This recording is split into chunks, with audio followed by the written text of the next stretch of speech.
Hello and good afternoon, everyone. My name's Sam and I'm the Marketing Manager at Open Reality, and I'll be your webinar host today. Before I introduce our speaker, I'd just like to remind you that all attendees are in listen-only mode. So if you do have a question, please put it in the questions box and we'll do our best to answer it. We are also recording the session today, so you will get a link to that following the webinar. So our presenter today is Mark Jackson. He's UK Regional Technical Manager for Cambium Networks in EMEA. He's previously worked for Xeris, who were acquired by Riverbed before being sold to Cambium Networks last year. So Mark's very comfortable with the portfolio of Wi-Fi technologies that Cambium now sell. And he's going to be talking us through, will Wi-Fi 6 make my network better? Over to you, Mark. Hi everyone, I'd like to say thank you for all joining this webinar that has been set up by Open Reality. As I've already been introduced, yes, my name is Mark Jackson. I'm Regional Technical Manager here at Cambium Networks, and I'm going to spend a bit of time with you today to discuss and hopefully answer the question, will Wi-Fi 6 make my network better? Now, to answer this question, we will briefly explore, and not specifically in this order, what are the key features of Wi-Fi 6? What devices will benefit from Wi-Fi 6?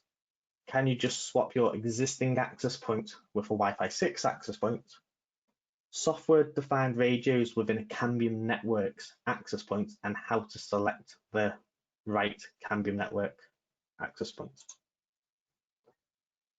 So some of the questions that are being asked today are, will Wi-Fi 6 make my network better, faster?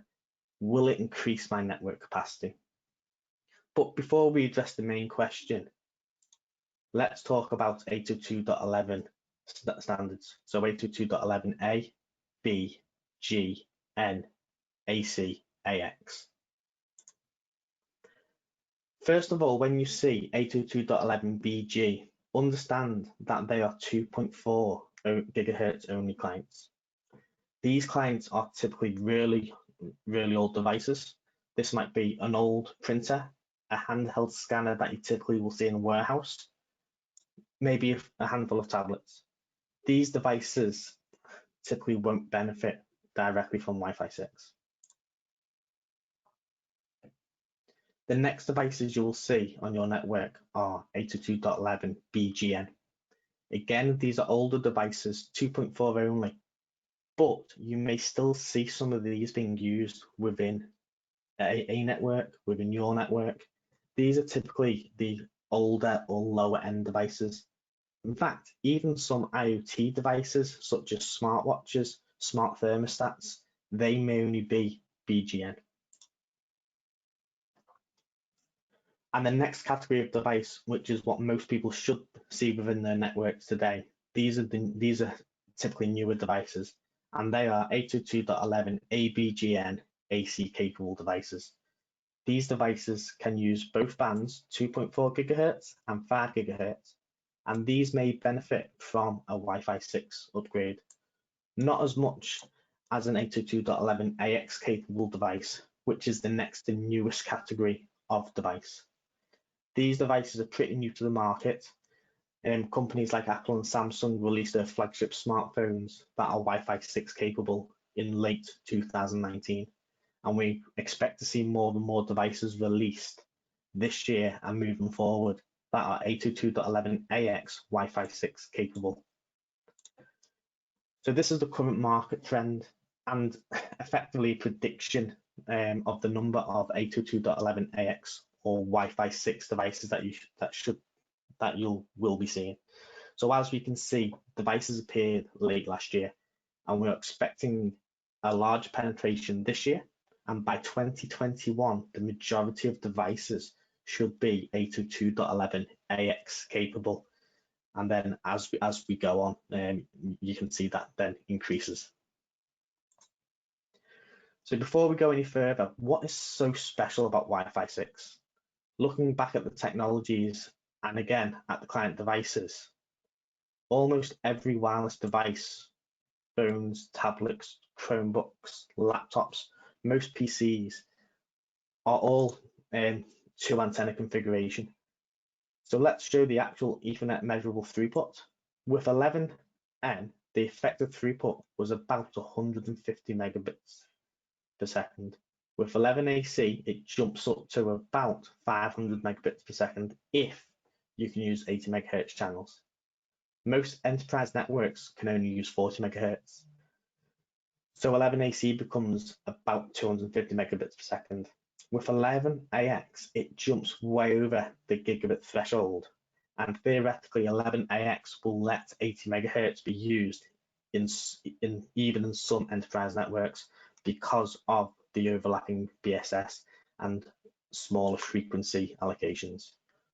All of the 11AX features boil down to one statement. 11AX is a deterministic network where the access point is in charge of telling the clients when to transmit, what to transmit, when to connect, when to sleep, and when to wake up. Some of the features, so there were some early Wi-Fi 6 APs released that used a pre-standard chipset. Cambium Networks is using a standard compliant chipset, and this is what the following information that I'm going to be talking about is based on the standard compliant chipsets. Let's look at some of the key features of Wi-Fi 6. Backward compatible with 802.11n. The remote detection feature, which allows the packets that come out of an 11AX AP to be compatible with the devices that receive them. This means you don't have to worry about compatibility issues and trying to support older devices, as they will still receive the same data rates that they always have. But when those clients are able to be upgraded or swapped to a newer 802.11 standard, the network is then ready. MU-OFDMA, or multi-user orthogonal frequency division multiple access. Okay, so that's a mouthful. Let's just call it OFDMA. This is the #1 feature that most people are looking forward to. OFDMA partitions the frequencies into smaller resources allocated by the AP to multiple devices, allowing them to concurrently transmit. So MU-OFDMA is the key feature for this high efficiency protocol. Please note that this feature requires a device that will actually support 802.11ax. MU-MIMO 8x8. Some 802.11ac devices will get a benefit out of this and may get a performance increase. With 11AX and with Cambium Networks APs, we will support 4 concurrent transmissions with 2 streams. So 2x2 times 4 is 8x8. Bidirectional communications. So MU-OFDMA and MU-MIMO will work in both download and upload, so you can get higher throughput, and you actually get this new thing called power accumulation. Basically, as more devices transmit in one direction using OFDMA or MU-MIMO, the cumulative benefit of them all transmitting actually increases the SNR ratio at the access point. So effectively, you can get greater range and you can effectively get greater rate at range. So overall, better performance. 3 dB transmit power boost. Now this is really for the outdoor deployments. A preamble field signal boosted by 3 dB and data frames are duplicated. But this new feature requires an 802.11ax client device to get a benefit, to take that benefit, to see that benefit. BSS coloring. Now this is a really cool feature. There is a preamble that is flagged when a particular identifier that will be unique to an access point's BSS. In theory, it will actually allow an access point to reuse the same spectrum, but again, for devices to actually get used to this feature, they need to be 802.11ax capable. Wi-Fi 6 works on 2.4, but for that 2.4 to take benefit of the OFDMA resource units, that device needs to be a Wi-Fi 6 capable device. So it sounds like Wi-Fi 6 won't make your existing network faster. Well, not exactly. Inevitably, as more and more devices move to 802.11ax, or as more and more devices come onto the network that are Wi-Fi 6, the older devices may indirectly benefit from having more time to transmit due to the newer, faster devices also being on the network and not needing as long themselves. It also means that as time goes on and you start getting the newer, faster devices, those devices also start getting all the new benefits. So will it make your network faster? Yes. Will it make your existing network faster? Not exactly. Cambium Networks has also built a feature into one of our Wi-Fi 6 APs to make your existing network faster and more adaptable to the coming change. Here is what we've done. We've used a software-defined radio that operates on the 5 GHz band. Let's say you're starting to see a handful of newer 802.11ax clients, and you are still supporting older clients and legacy clients. We can take the 8x8 5 GHz radio and we can split it into two 4x4 client-serving 5 GHz radios. So along with the 4x4 2.4 GHz radio, you will then have 3 client-serving capable radios. And as over time, as more devices come out that support the new protocols, you can then, with a couple of clicks, switch it back to having a full 8x8 5 GHz Wi-Fi 6 radio and leverage all of the new features and performance benefits of Wi-Fi 6. The AP that supports this feature is the XV3-8 Wi-Fi 6 access point. As I said, you can start with 2 5 gig radios and 4x4 and move it to 1 5 gig 8x8 radio, or vice versa. This is a really useful feature to support either increasing capacity or to support older and newer devices. So does this mean that you can swap an old AP for an 11ax AP 1-for-1? Short answer is yes. Sure, Wi-Fi 6 access points are backward compatible, so you can swap an AP 1-for-1 and start running with the new technology today. However, there is more to it, and really it's a question that you've got to answer with a question. What problem are you trying to solve? Coverage, density, performance, aging, end-of-life devices?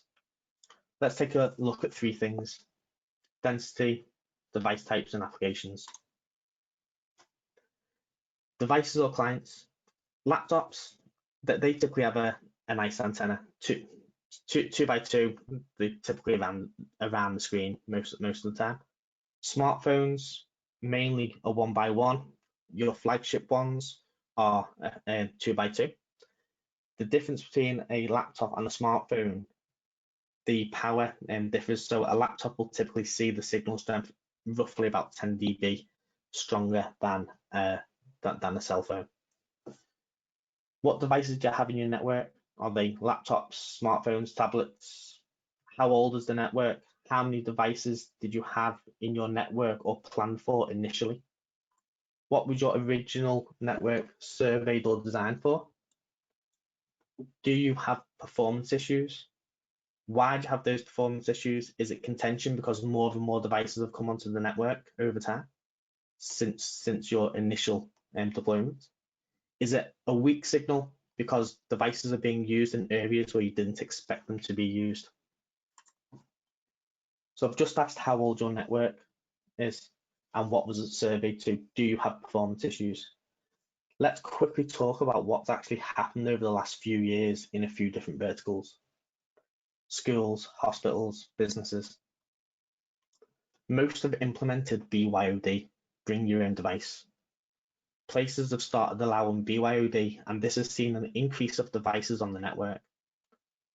Hospitals have started allowing guests to join the network. Businesses have moved away from fixed desktops to hot desks, laptop use.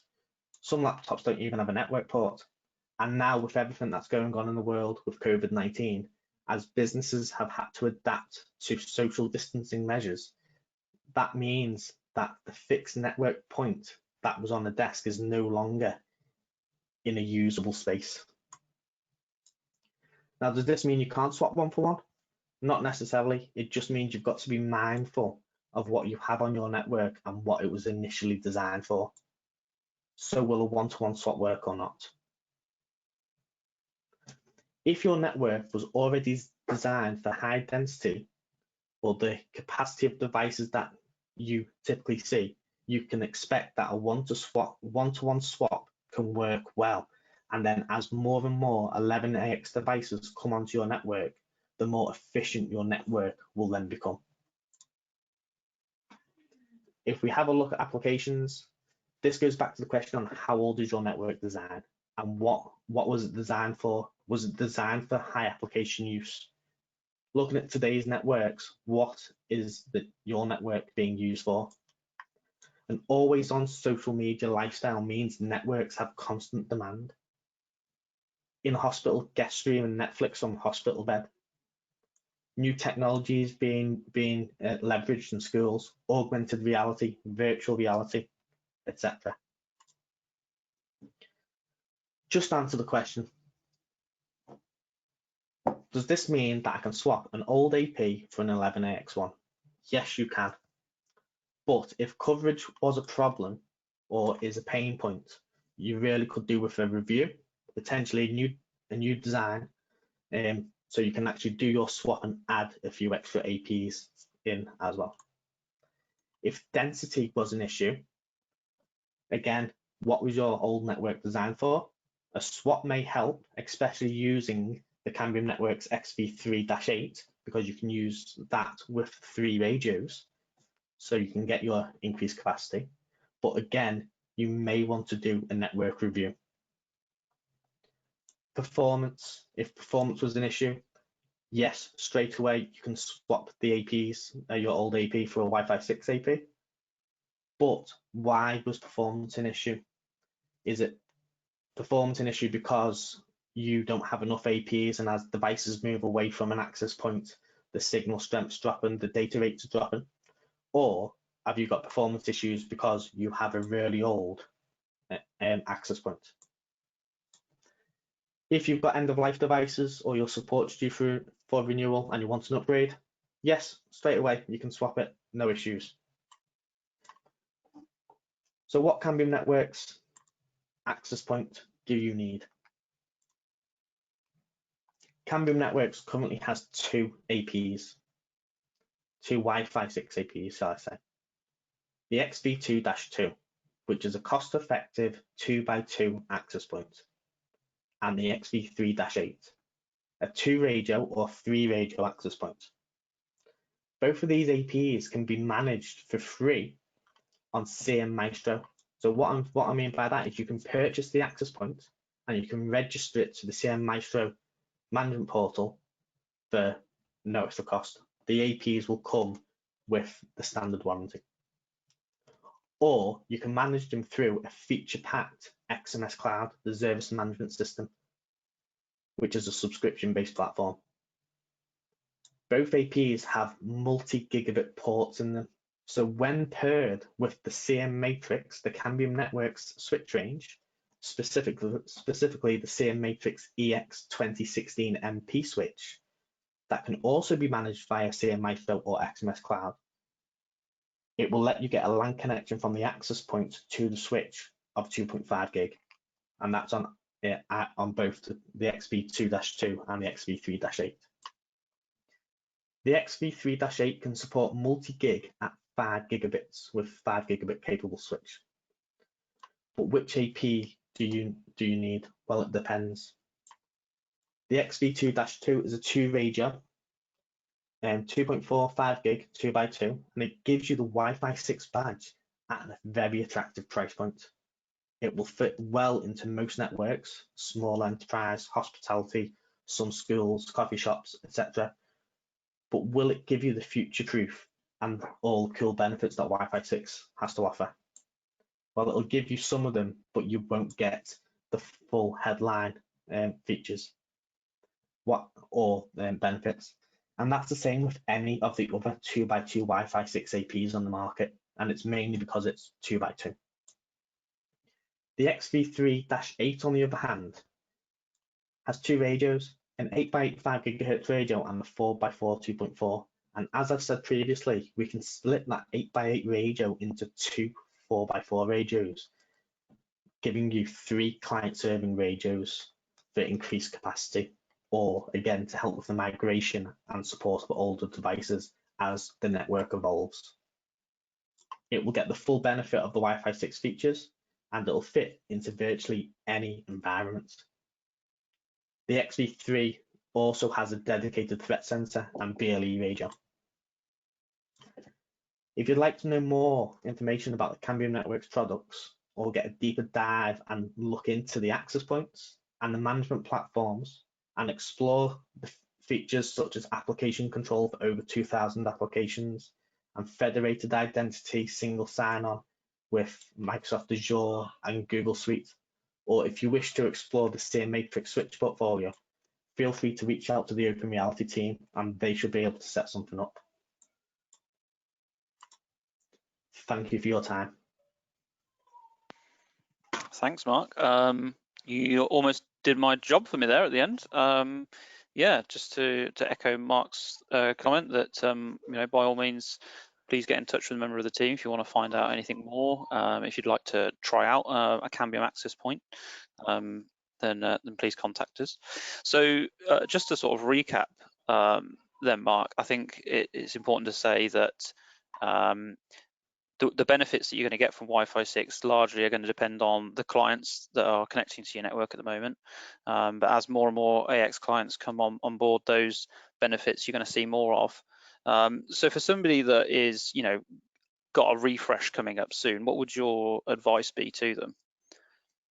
If they've got a refresh coming up, if you was asking me this question last year, I would have said unless the APs needed to be swapped out, I would have just supported them for another year.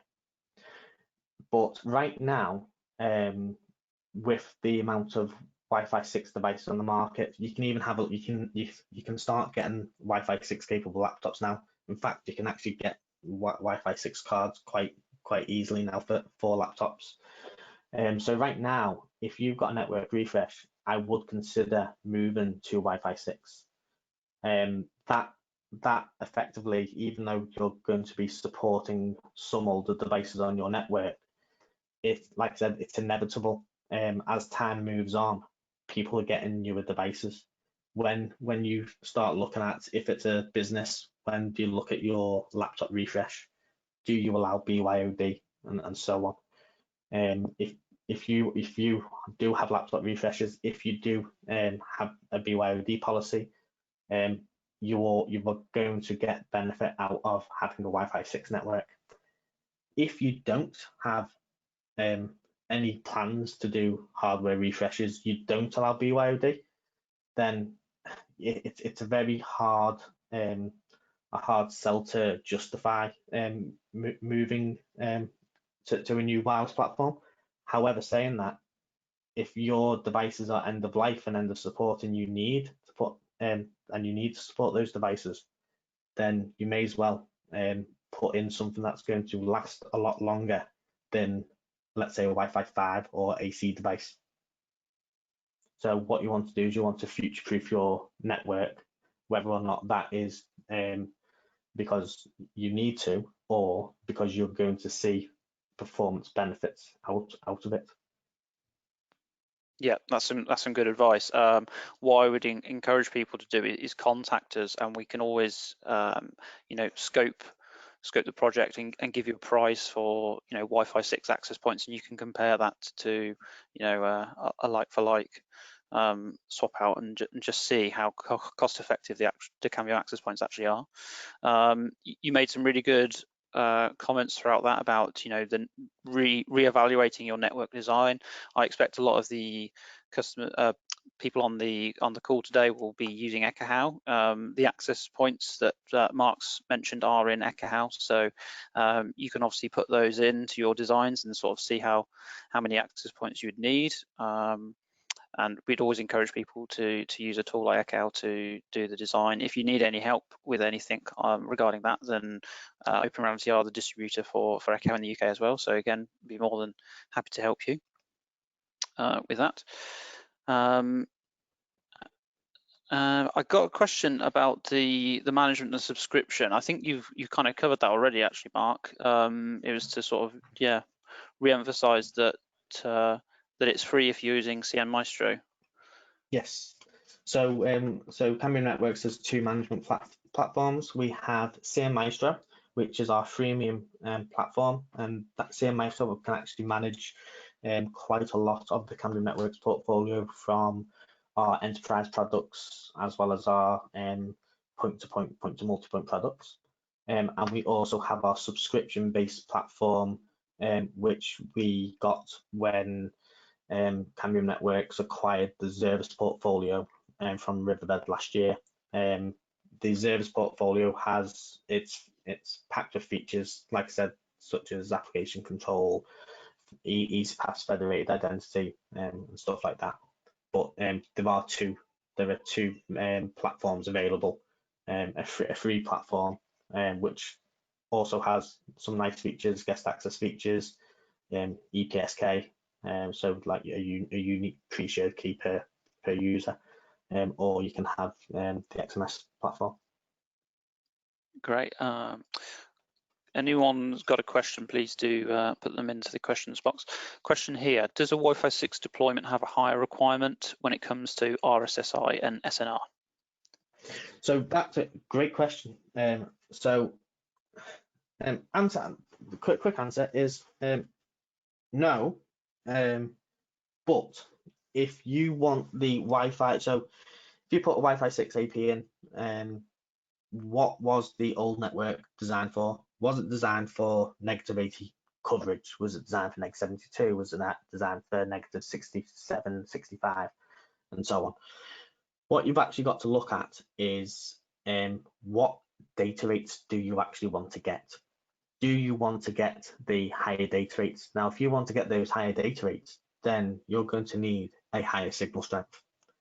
But if you just want coverage, then, and you're not bothered about the data rates, then the answer is no. Like I said, you can just do a swap one for one. But again, what is the issue that you were trying to sort?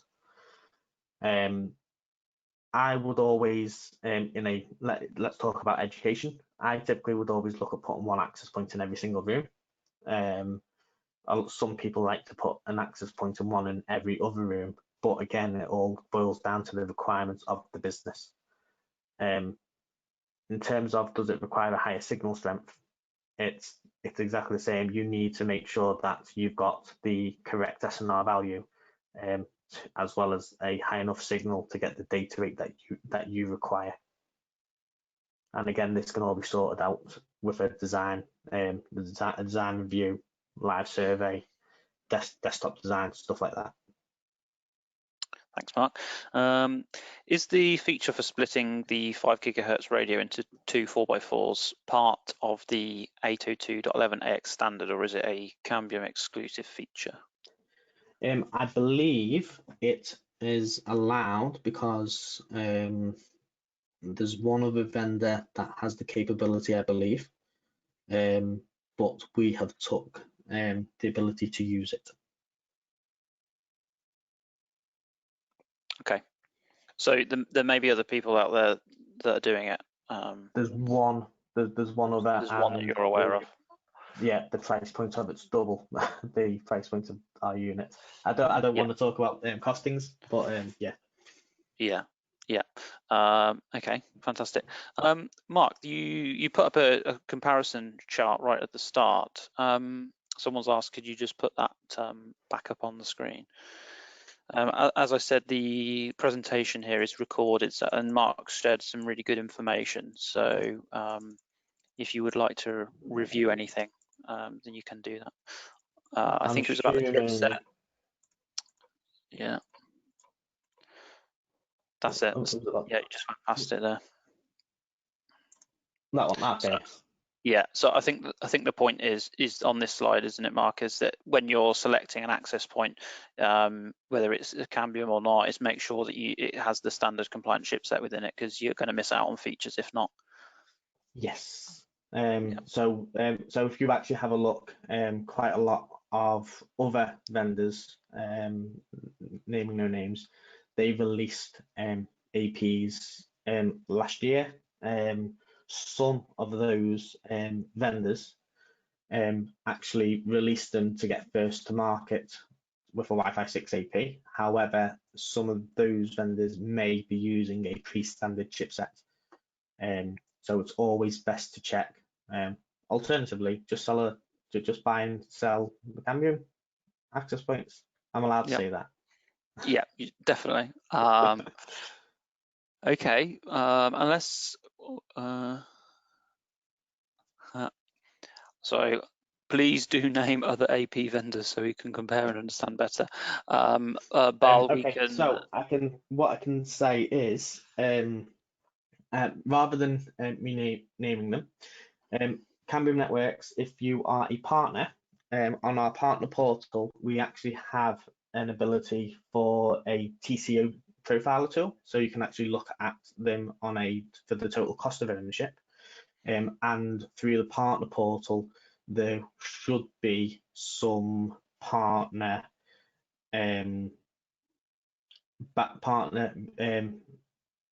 facing battle cards, which compare the different models from the different vendors. So if I said vendor A may have two or three products out now, but it's which one of those are we looking at? Yeah. Bal, if you're not a partner, then by all means we can talk to you privately about which vendors you'd like to know about, and we can share some information with you. It's a good point actually, Mark, that the Cambium portal has got some really fantastic resources on there, and that TCO profiler is really good. Okay, I don't think we've had any more questions come through in the last couple of minutes. Thanks very much, Mark, for hopefully a really good and useful overview for everyone on whether Wi-Fi 6 is going to make your network better. If anybody has any more questions, then please do follow up with us offline. Either speak to your account manager, or if you don't have an assigned account manager, you can just email us at wireless@openreality.co.uk. You can also obviously get a lot more information on the Cambium Networks website and on the Open Reality website too. Right, thanks very much, Mark, and see everyone soon. Yeah, thank you.